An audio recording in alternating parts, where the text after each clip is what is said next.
Halo guys, Assalamualaikum warahmatullahi wabarakatuh. My name is Bagus Krisnayanto from BSc English Literature major, and on this video, this is my project from advanced listening on midterm tasks and white displaying. And the first audio is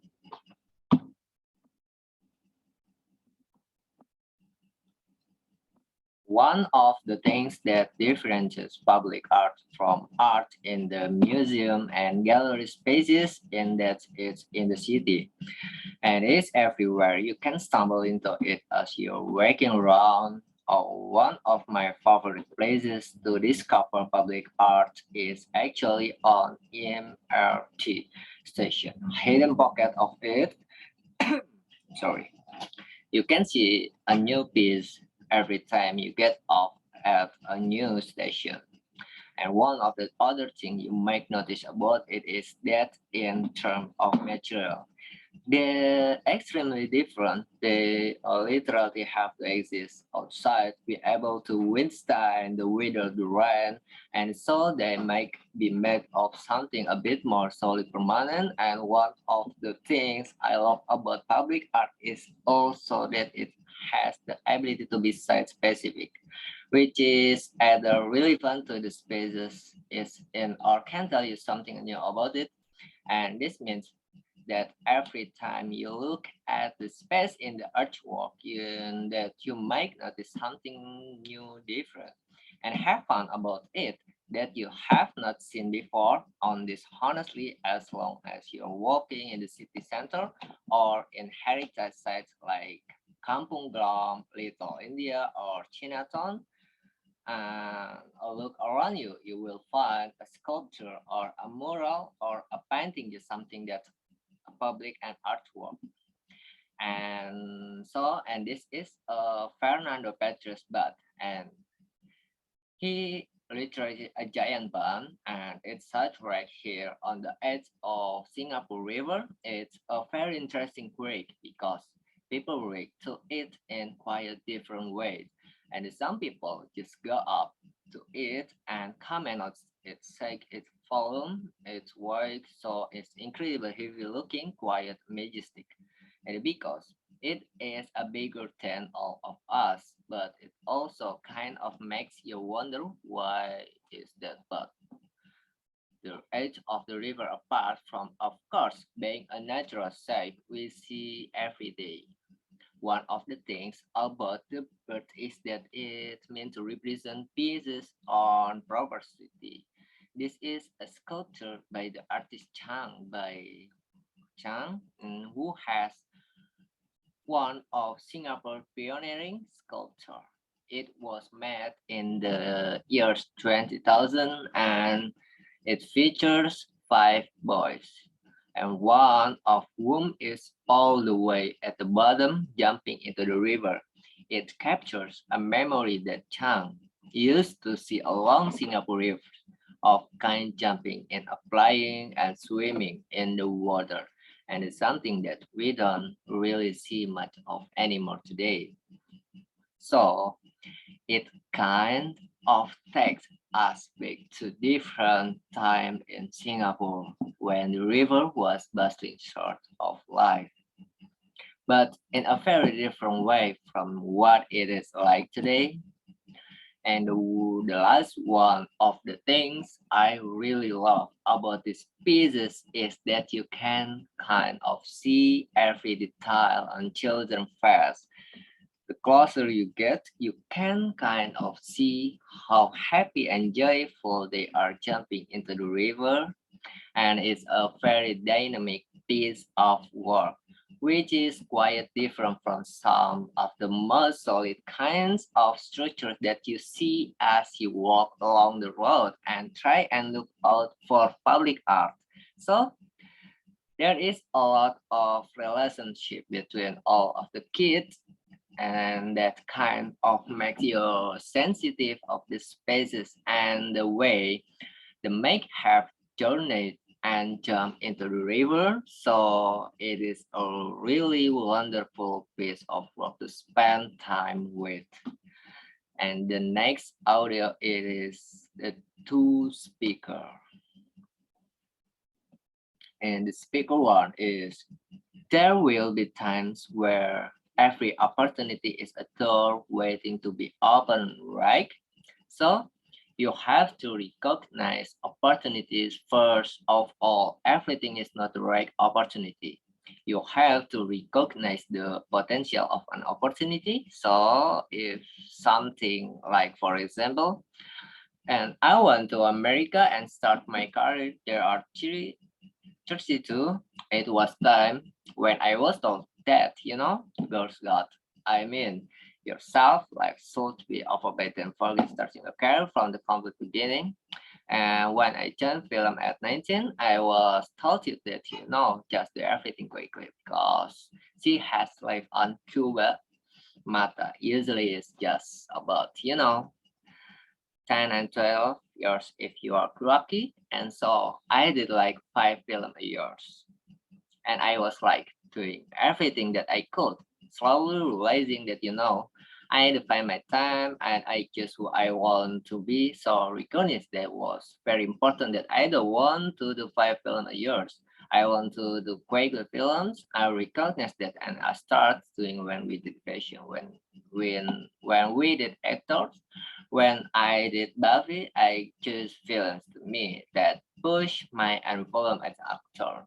So I didn't like what an audience want to see or what the industry needed me to define the choice that I made. I choose what made me grow an artist.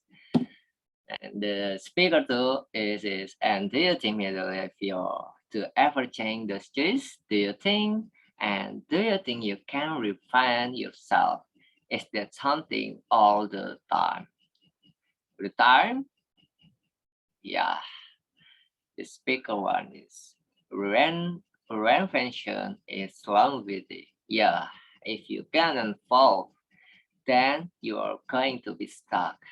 The answer is that is an interesting one because if you are building longevity, you need to reinvent yourself constantly and the next answer is you have to constantly check yourself. Do I know enough? There is no time in your life where you know everything. Not one can know everything. Not even you after all your achievement. Nobody saw. You have to always be a student of life key. I'm at this new place. What can I learn? What is the new thing that I can? What's a new skill set that I can learn? What is like working? For example, this is my first Hindi film that I have CD produced. I have learned so much from Sid and Ronnie, who have done about 6 films with because I think they are the best in the business. And the reason I called them up and I said, I want to learn. I have been in the business now. Next year is gonna be 20 years for me, but that doesn't mean that I am not willing to learn. I understand that there is a certain amount that I know, and there is a lot more that I don't. So I feel like that kind of evolution is really important. Well, when I decided to go into business and teach, I didn't know anything about it. This is audio 3 and the last one. Hi, and this is a content creator from YouTube. Hi, today I'm gonna be talking to you about 5 keys to successful negotiation, and in this video, I'm going to explain to you the 5 most important things you need to know to prepare for negotiation. So this is explained from this YouTuber explained about step by step to negotiation. At least according to Harvard Law School, preparing for negotiation. Think through it. Advance. What would be a good outcome? What would the best result look like? What outcome would you not accept? Why make this outcome not be acceptable? Assess your needs and interests and make a list of what you have to have and what it would look like and what would not be acceptable. The next step is identify your partner's stand for best alternative to a negotiated agreement. How could you back up, improve? Make a list alternative to your negotiation and without an agreement. In other words, what would happen if you don't make agreement and choose the best? Is there a possibility of a better arrangement with a supplier, a customer, or a partner? And are there any constraints that make your better bad? Are there any trends that could bring to the table that could improve your partner? What and how? The next step it is you need to set a reservation price risk. There are many variables that can determine your reservation price. The step number 4 is you need to look at its authority, identify the level authority. The person with whom you are going negotiating has and plan accordingly. The next step it is to assess the other side position and interest. What do you know about the other side? What are their objectives? What are their needs? What are their problems? And also what we call psychographic.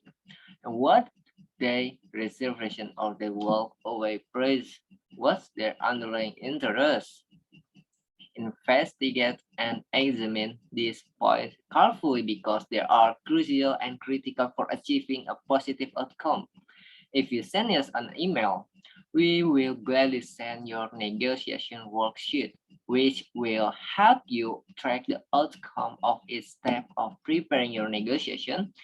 And I hope you enjoy my video and check out our upcoming videos about communication skill, sales, and negotiation strategies. And leave your comment in the box below.